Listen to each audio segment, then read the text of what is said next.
eu sou a professora Adriana Freitas. Estamos começando mais uma aula de artes do KPE para os sextos anos.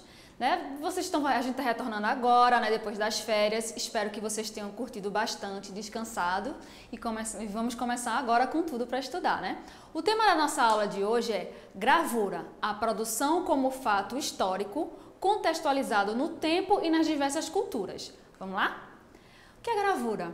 Gravura é uma técnica artística utilizada para produzir imagens a partir de uma matriz. E a matriz ela pode ser variada, pode ser uma matriz de madeira, uma matriz de pedra ou bloco de metal. Entre outros também que a gente vai ver mais à frente. A gravura é uma técnica que a gente vai produzir imagens a partir dessa matriz, que vai ser ou madeira, ou pedra, ou bloco de metal, certo? A gravura é o múltiplo, ou seja, faz-se reprodução numerada e assinada de um mesmo desenho. A gravura é numerada e assinada pelo próprio artista. São realizadas de forma artesanal. Diferentemente de uma obra, de uma pintura que é exclusiva, que o artista ele faz só aquela, não. A gravura ela vai ser várias. O artista ele vai fazer seu desenho, vai utilizar uma matriz, que pode ser ou madeira, ou pedra, ou metal. A partir dessa matriz, ele vai fazer do mesmo desenho várias cópias. Vai ser cópias fiéis de um mesmo desenho. A diferença é que ele vai assinar e vai numerar. Você pode ter, você e seus amigos podem ter o mesmo desenho, um vai ter o número 1, outro vai ter o número 10, enfim, é uma obra múltipla, Você vai ter vários desenhos, várias, daquela tipo de arte, daquela gravura, que vai ser ou a partir da madeira, ou do metal, ou da pedra. A gravura, ela também é fruto de um trabalho coletivo, certo?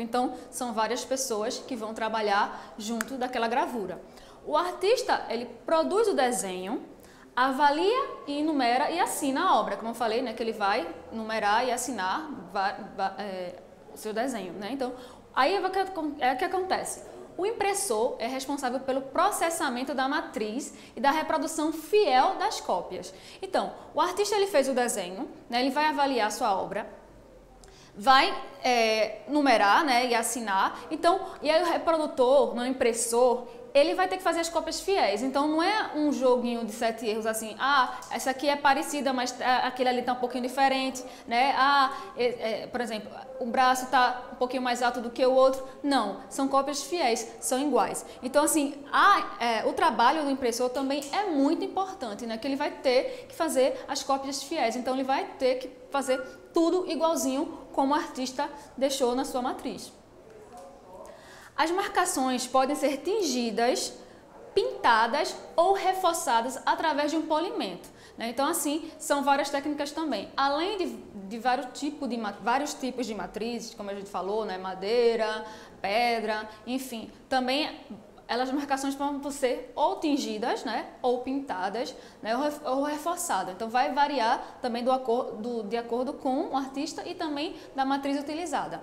A gente vê aí uma das imagens dos grandes artistas brasileiros também, Chuva, de Oswald Goeldi, que ele já tem uma proposta mais expressionista, ele mostrava mais um pouquinho da solidão, do abandono. Na sua obra a gente vê que tem uma densidade, mais sentimental, no lado mais da tristeza, do abandono. A gente dá para sentir também um pouquinho do que o artista quer passar observando as suas obras. Agora também, as gravuras, elas não são artes recentes, não começou agora, desde a era primitiva a gente já tinha gravuras, como a gente vai ver agora, As gravuras rupestres são geralmente feitas com incisões na superfície da rocha, esculpindo, riscando ou perfurando. Tinha a rocha, que o artista primitivo, quando a gente fala em arte primitiva, lembra logo das pinturas rupestres. Mas na arte primitiva, além das pinturas, tivemos gravuras, tivemos danças também, teatro. É uma arte, a arte rupestre já abrangia outras expressões artísticas. E uma delas eram as gravuras, que a gente vê aí, observa, né, uma gravura rupestre de Tanum, né, que você vê, né, que eles foram mesmo esculpindo, né, o desenho, né, tem a tinta, mas assim, o desenho foi feito mesmo na rocha, né, não é uma pintura, né, ele foi mesmo como se fosse esculpindo, né, essa rocha e formando o desenho. As gravuras representam principalmente, né, as gravuras rupestres, elas vão representar principalmente as figuras zoomórficas, que são figuras de animais, certo? Então, o zoomórfico vem de animal, né? Então, figuras de animais. Mas também há registro de algumas representações humanas e figuras abstratas. Em sua maioria, né, as representações são de animais, mas a gente pode encontrar também, né, nas gravuras, representação de pessoas, né, humanos, e também figuras abstratas.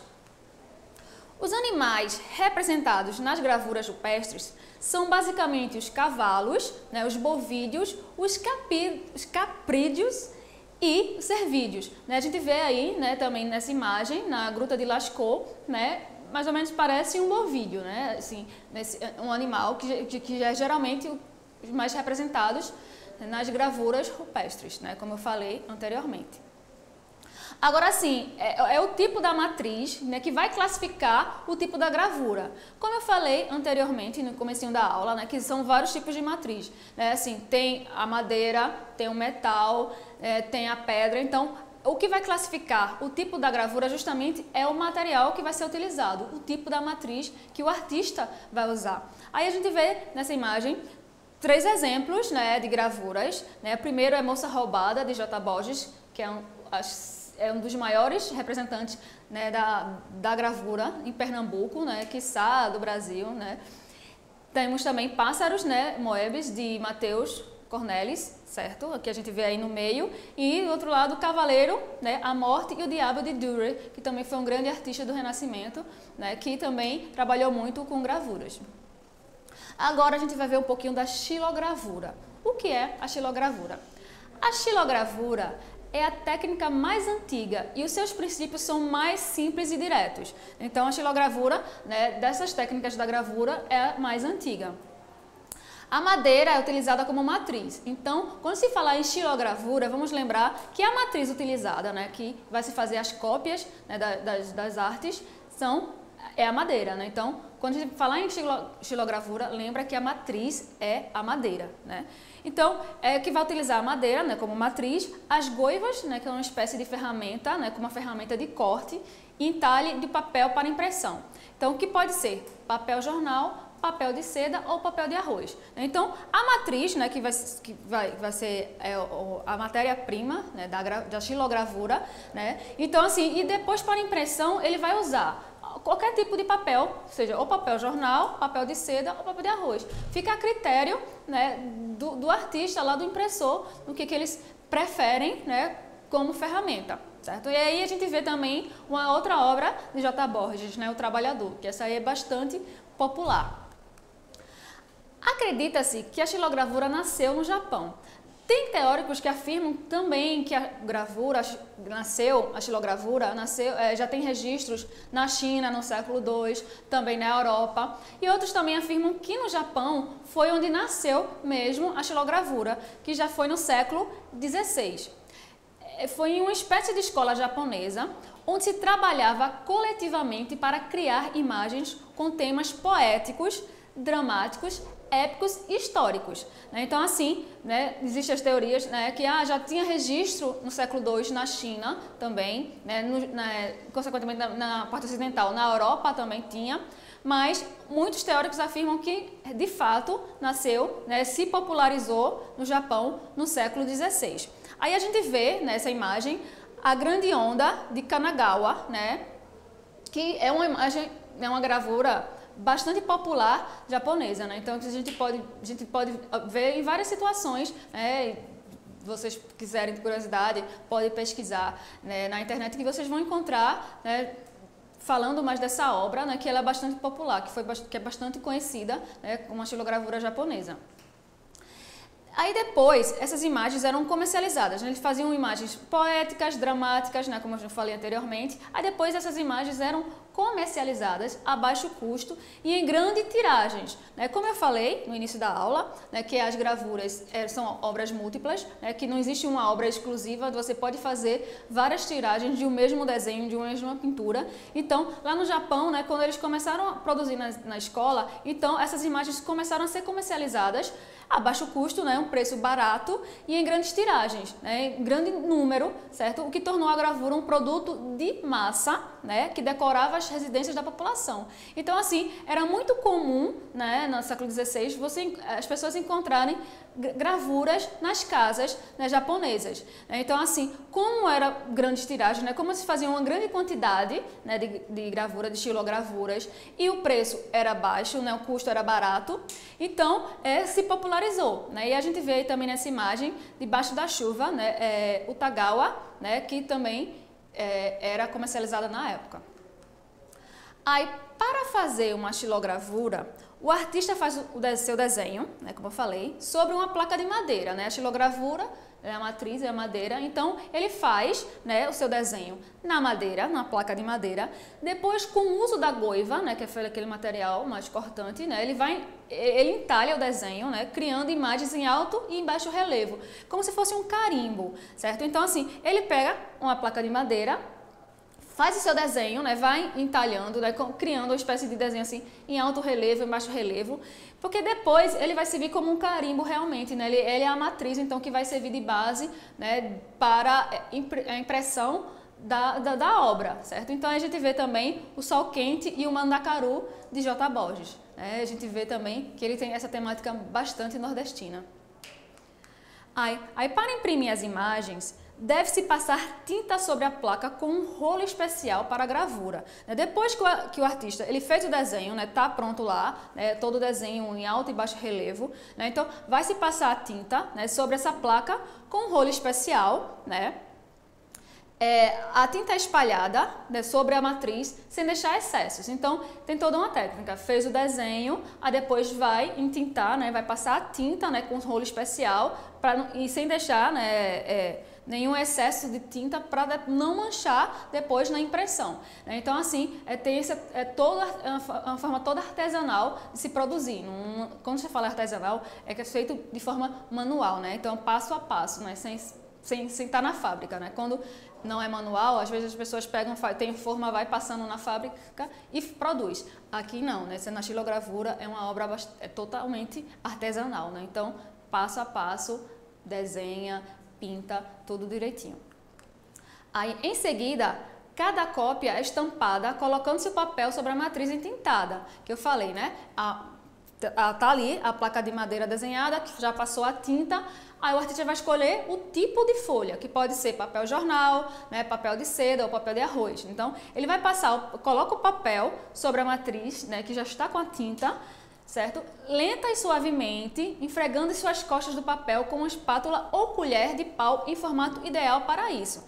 Então, é um processo, né, lento, que precisa de calma, né? As pessoas mais ansiosas, afobadas, assim, um pouco feito eu, tem que ter calma, porque senão não vai sair direito, né? Depois que a obra está pronta, a matriz está pronta, já com a tinta perfeita, então vai se colocar, né, a folha de papel, né, e vai se passar, esfregar as costas da folha lentamente, até porque, como eu falei, a matriz é como uma espécie de carimbo, né? Então, assim, imagina aquele carimbo que você bota com força e já carimbou. Não, tem toda uma técnica, uma paciência para sair perfeito, certo?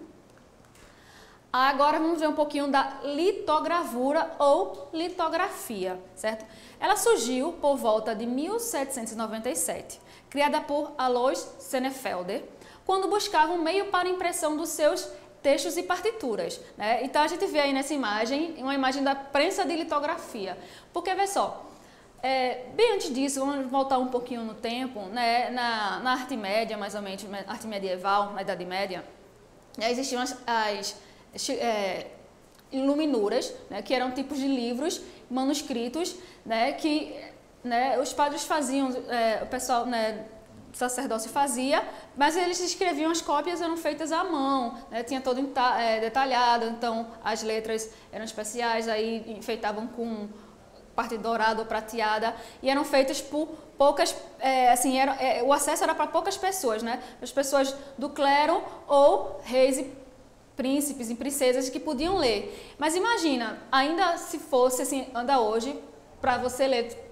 tudo tinha que ser manuscrito, os livros manuscritos. Então, o que Seneferdo quis? Ele quis, né, melhorar o processo dele, né? Então, assim, ele começou a produzir essa máquina de impressão para acelerar mesmo os textos e as partituras, né? Então, e a matriz utilizada é a pedra calcária, certo? A base dessa técnica é o princípio de repulsão entre água e óleo.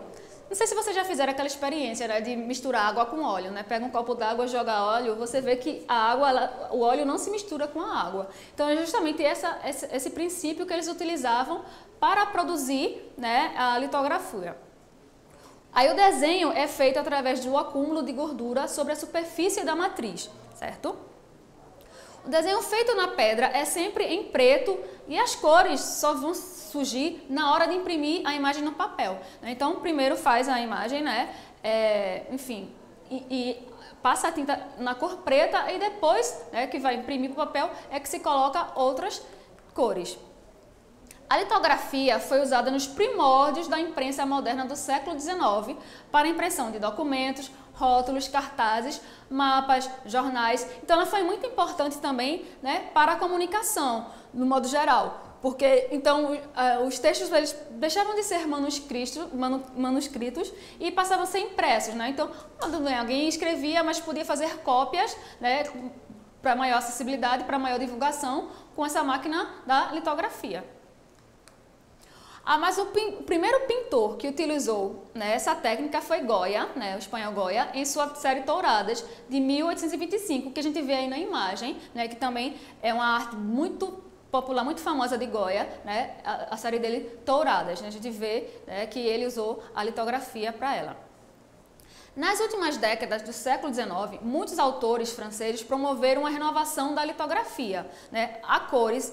Então, o que a gente vê a princípio eram mais cores escuras, né, era preta e depois colocava algumas tintas. Mas já depois no século XIX, então alguns artistas eles quiseram inovar. Dentre eles foi Gustave Doré, Renoir, Cézanne, Toulouse-Lautrec e Bonnard. E a gente vê aí uma imagem, né, de litografia, duas mulheres valsando, de Toulouse-Lautrec. Né? Então, assim, que já vê que é bem colorido. Diferente daquela série de touradas que a gente viu há pouco tempo, né, que era preto e branco, aí a gente vai ver bastante cores, né, já uma renovação da litografia. Agora a gente vai ver gravura em metal, que pode ser chamada de calcogravura ou calcografia. A gravura em metal era parte da arte do ourives, certo? As pessoas que trabalham com ouro, por toda a Idade Média. E a ideia era imprimir a gravura em metal no papel. Né? A matriz que era usada era o metal, né? Então tinha a ideia de imprimir, né, essa imagem que era feita no metal em papel, certo? Aí veio a possibilidade de registrar os desenhos que eram vendidos. Passou a ser utilizada na Europa a partir do século XV por vários gênios da Renascença, como Albert Dürer, que eu mostrei no início da aula, né, uma das obras dele. Né? Aí a gente vê Melancolia, né, de Albert Dürer, né, que foi um dos grandes nomes do Renascimento. A técnica do metal consiste na gravação de uma imagem sobre uma chapa ou placa de cobre, zinco, alumínio ou latão. Estas são gravadas com incisão direta ou pelo uso de banhos de ácido. Né? A matriz recebe a tinta e uma prensa é utilizada para transferir a imagem para o papel. Né? Como eu repito mais uma vez, né, que a matriz ela vai ser usada para o tipo da arte, né, ou madeira, no caso aqui é o metal, e depois ela vai ser transferida para o papel, certo? Agora a gente vai ver linoleogravura. É um nome um pouquinho complicado de falar, mas dá certo, né? Então, essa técnica utiliza como matriz um material sintético, né, que são placas de borracha, chamada de linóleo. Por isso que tem o nome linoleogravura, né, que usa placas de linóleo. Né? Então, assim, já é outro tipo de técnica, né, outro tipo de gravura que a gente vai ver agora. A placa de linóleo recebe a tinta que fica nas partes em alto relevo e, sob pressão, é transferida para o papel, certo? Foi muito utilizado no século XIX para fazer pisos e passadeiras. Os artistas modernos, como Picasso, por exemplo, que a gente vê aí na imagem, numa obra dele, né, Jacqueline au Bordeaux, né, de face, né, eles utilizavam bastante o lineogravura como expressão artística. Então, foi muito utilizado, né, para os artistas modernos, então, nessa obra no linóleo. Agora a gente vai ver a serigrafia, que já é um pouco mais moderno. Também conhecido como silkscreen ou estamparia, é uma técnica utilizada por artistas a partir da segunda metade do século XX. Então já é uma obra mais moderna, né, que já foi usada bastante, principalmente na pop art, que consiste na gravação de imagens em tecidos, plásticos, vidro, cerâmica, madeira ou metal, né? E a pop art acabou usando muito da serigrafia, né? O silkscreen, né? Usava aquelas obras, principalmente que Andy Warhol fazia, né? Em camisetas, né? Então, as imagens são gravadas na tela de poliéster ou nylon e com a utilização de um rodo com tinta, a imagem é transferida para o papel. Certo? Então aí a gente vê, né, duas imagens, né, que foram bastante utilizadas, né, por artistas modernos, né? Uma é Mary Moron, de Andy Warhol, né, que foi um grande nome da pop art, né? Então, e essa imagem é bem conhecida, bem popular. Então, né, quando vê que ele gostava muito de utilizar fotos de celebridades, ele usava também muitos produtos da publicidade, né, nas obras dele. E a outra é Flowers, de Henri Matisse. Então, os artistas populares, né, principalmente na pop art, usaram bastante a serigrafia nas suas obras. Então, pessoal, hoje na nossa aula estudamos um pouquinho sobre a gravura, os tipos de gravura, né, xilogravura, litogravura, né, sabemos um pouquinho a diferença de cada um, a sua diferença são as matrizes, né, o tipo de matriz, madeira, pedra, calcária, né? Espero que vocês tenham gostado. É isso aí, até a próxima!